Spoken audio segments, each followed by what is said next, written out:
জমিনের একজন বুজুর্গ রাষ্ট্রনায়ক, জমিনের রাষ্ট্র পরিচালনা করে বাদশাহ হারুন রশিদ, বড় বুজুর্গ। নাম শুনেন নাই? এই বাদশাহ হারুন রশিদ একদিন ওলামায়ে কেরামদের ডাকলেন তার প্রাসাদে, রাজপ্রাসাদে দাইকা সুন্দর আপ্যায়ন করে বললেন, আমার একটা মাসআলা আমি হল করতে চাই, সবাই আপনারা জবাব দিবেন। বলে কত কঠিন? বলে না কঠিন না, আমার প্রশ্ন বড় সহজ। আমি কোন দিন মরে যাব জানা নাই, আপনারা উলামায়ে কেরাম একটু বলবেন আমি হারুন রশিদ জান্নাতি নাকি জাহান্নামী? আমাকে বলবেন আমি জান্নাতি না জাহান্নামী? এক একজন উলামায়ে কেরাম বললেন আপনি জাহান্নামী নাকি জান্নাতি বলার কোনো ওয়ে নাই। হ্যাঁ, আপনি এটা জান্নাতের পথের কাজ করলেন, এটা জাহান্নামের কাজ করলেন, তা বলা যাবে, তবে আপনি নিশ্চিত জান্নাতি নাকি জাহান্নামী বলার কোনো উপায় নাই। দ্বিতীয় তৃতীয় ভাবে সবাই বললেন আপনি জান্নাতি না জাহান্নামী এটা বলার উপায় নাই, তবে আপনি ভালো কাজ করলে বলা যাবে এটা নেক, অন্যায় করেছেন বলা যাবে এটা গুনাহ। নামাজ পড়েছেন ভালো কাজ, নামাজ পড়েন নাই খারাপ, সত্য বলেছেন ভালো কাজ, ইনসাফ করেছেন ভালো, জুলুম করেছেন খারাপ বলা যাবে। কিন্তু আপনি যে জান্নাতি নাকি জাহান্নামী এটা নিশ্চিত বলা যাবে না। নিরাশ হয়ে গেল বাদশাহ হারুন রশিদ। তার স্ত্রীর নাম কি? জুবায়েদা। এরে পর্দার আড়ালের আম্মা জানেরা, ভালো করে শুনেন, ওই বাদশাহ হারুন রশিদের স্ত্রী জুবায়েদা কত দামি একজন আল্লাহর বান্দি। ওই হারুন রশিদের স্ত্রী জুবায়েদা বাইতুল্লাহর কিনার স্বপ্নে দেখে, বাইতুল্লাহর কিনারায় দাঁড়ানো আছে, আর চতুর্দিক থেকে মানুষ এসে জুবায়েদার সাথে খারাপ আচরণ করতেছে, জেনা করতেছে। বুঝেননি কিছু না? ঘুমাইতেছে। জুবায়েদা কই দাঁড়ানো? স্বপ্ন দেখতেছে বাইতুল্লাহ দাঁড়ানো, আর চারদিক দিয়ে মানুষ কি করতেছে? অপকর্মের জন্য পাশে এসে দাঁড়ায় গেছে, অন্যায় করতেছে। স্বপ্নের ব্যাখ্যা তো সবাই দিতে পারে না। জুবায়েদা স্বপ্ন দেখা স্বপ্নের ব্যাখ্যা করনেওয়ালা একজন বিজ্ঞ বড় আলেমের কাছে চলে গেল। স্বপ্নের ব্যাখ্যাকারী ডাক দিয়া কয়, কে স্বপ্ন দেখেছে? বলে বিশ্বের একজন রাষ্ট্রনায়কের স্ত্রী রাজরানী জুবায়েদা। কয়র কপাল সান কপাল্লা জুবায়েদা, ও যে স্বপ্ন দেখছে বাইতুল্লাহর কিনারায় দাঁড়ানো আর চারদিকের মানুষ জেনা করে, এই জুবায়েদার হাতের টাকা দিয়া বাইতুল্লাহর পাশে এমন খেদমত হবে যেই খেদমতের অংশে সবাই দুনিয়ার মানুষ গ্রহণ করবে। এসান কপাল জুবায়েদা।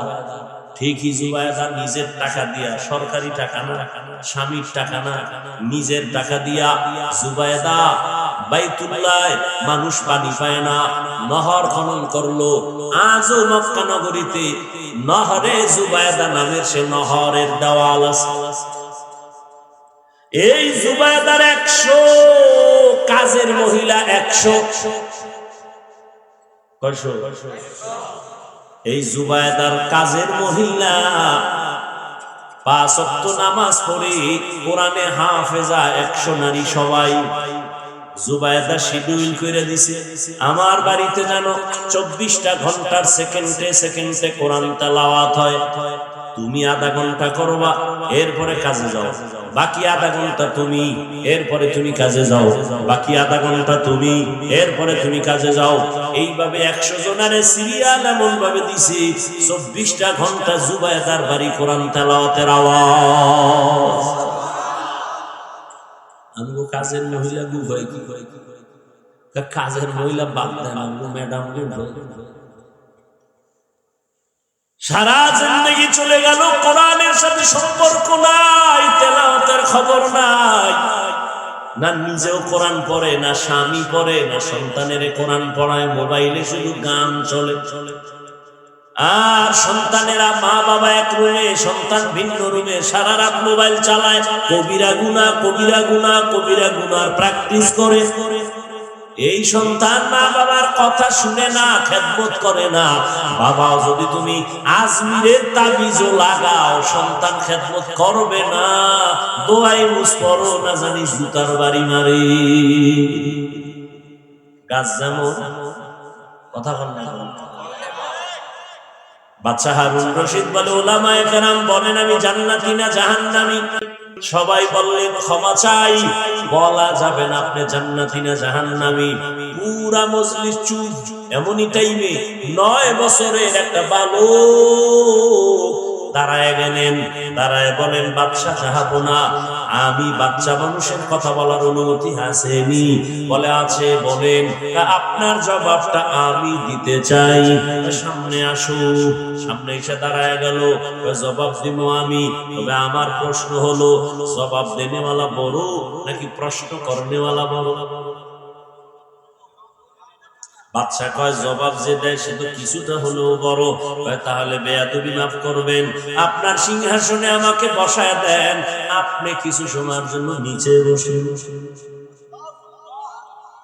বাদশা হারুন রশিদ তো জ্ঞানী মানুষ, ডাক দিয়া কয়, হুজুর তাড়াতাড়ি নিচে বসার বিছানা আমারে দাও, বাচ্চাটারে আমার সিংহাসনে দাও। বাচ্চা 9 বছরের বালক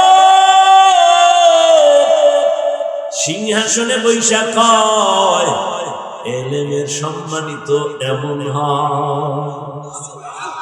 এলমেরা জাজু করদান বেসা খলকেরা দাদান জওয়াবে বাসাওয়া হকনা দারদ দোস্তে খলকা জানেরা ইস্তে ই হাসলত একে দিনদারেরা।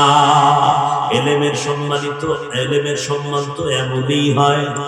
কি হাটাজারি হুজুর হেলিকপ্টারে দৌড়ায়, চরমনার হুজুর হেলিকপ্টারে দৌড়ায়, মিজানুর রহমান আজহারি সাহেব হেলিকপ্টারে দৌড়ায়, হাফিজুর রহমান হেলিকপ্টারে দৌড়ায়। এত টাকা পায় কই? টেনশনে নাস্তিকদের ঘুম নাই। আমি এক পায়নে বলছি, হাটাজারির হুজুর হেলিকপ্টারে দৌড়ায় না, চরমনার হুজুর দৌড়ায় না, আজহারি দৌড়ায় না, হাফিজুর রহমান দৌড়ায় না। আমার মাওলার ইলমের মর্যাদা ওখানে দৌড়ায়। ইলমেরা ইজাজ করদান বেহিসাব খলকেরা দাদান জওয়াবে বাসাওয়াব। এ সম্মান কে দেয়? সিংহাসনে বয়া কয়, ইলমের সম্মান তো এমনই হয়। এবার 9 বছরের বালক ডাক দিয়া কয়, সাহেব জাহাপনা প্রশ্নটা আবার করেন। বলে, প্রশ্ন হলো আমি জান্নাতি হারুন রশিদ নাকি জাহান্নামী? বালক বলে, আমাকে একটা প্রশ্নের জবাব দেন। খুব খেয়াল করেন। কি? বলে, আপনার জীবনে এমন কোন অবস্থা হইছেনি যেই অবস্থাটার মধ্যে আপনি চাইলে গুনাহ করতে পারতেন, কিন্তু এমনি করেন নাই? কারো ভয় না, এমনি আল্লাহর মোহব্বত নিয়ে করেন নাই?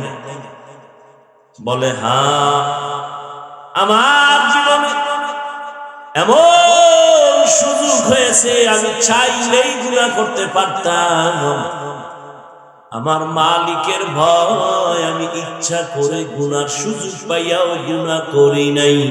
বালক বলে, আল্লাহর জাত ও সিফাতের সাক্ষী রেখে বলছি, আপনি নিশ্চিত জান্নাতি। কয় বছরের বালক? এই যে বালকে ফতুয়া দিছে, হুজুরকে উপায় আছে না? হুজুরের একটা কইলে কেমনে তারা এই বালক কেমনে বলল, এই বালক কেমনে বললা দলিল দাও। বালক বিনয়ের সাথে আদবের সাথে বললেন, দলিল নেন কোরআন থেকে। ওয়া আম্মা মান খাফা মাকাম রাব্বিহি ওয়া নাহান নাফসা আনিল হাওয়া ফাইন্নাল জান্নাতা হিয়াল মাওয়া। হর কে দাওয়াত খাউফে হক দরদিল মাদাম জান্নাতুল মাওয়া দেহাদুরা মাকাম। আল্লাহ বলেন, আমার আদালতে দাঁড়াইয়া হিসাব দেওয়ার সেই ব্যক্তি গুনাহ থেকে নিজেকে বাঁচাবে, ও নবী জানায় দেন তার ঠিকানা আমি জান্নাত দান করব। আতিনা ফি দারে দুনিয়া না হাসান, আতিনা ফি দারে উকবা না হাসান, ইয়া গিয়াসাল মুস্তাগীসিন ইহদিনা লিফতিখারা বিল উলুমে ওয়াল গিনা। হর গোরি দে নে কো তু তৈয়ার হে, জু না মাঙ্গে উসসে তু বেজার হে। জবাব কে দিল? 9 বছরের বালক। এত বড় সান কপাল্লা বালকটা কে? এই কপাল কার? এই এলেমের ভান্ডার রে, এই বাচ্চাটারে এলেমের ভান্ডার দিলেন এমন বাচ্চাকে। বালকের আল্লাহ এলেমের ভান্ডার খুলে দিছে। শত উলামায়ে কেরাম জবাব দিলেন একটা, কিন্তু বালক এমন জবাব দিলেন যে কোরআনের দলিলের সাথে মিল আছে না নাই? এই সান কপালওয়ালা বালক হলেন ইমাম শাফিঈ রাহমাতুল্লাহি আলাইহি।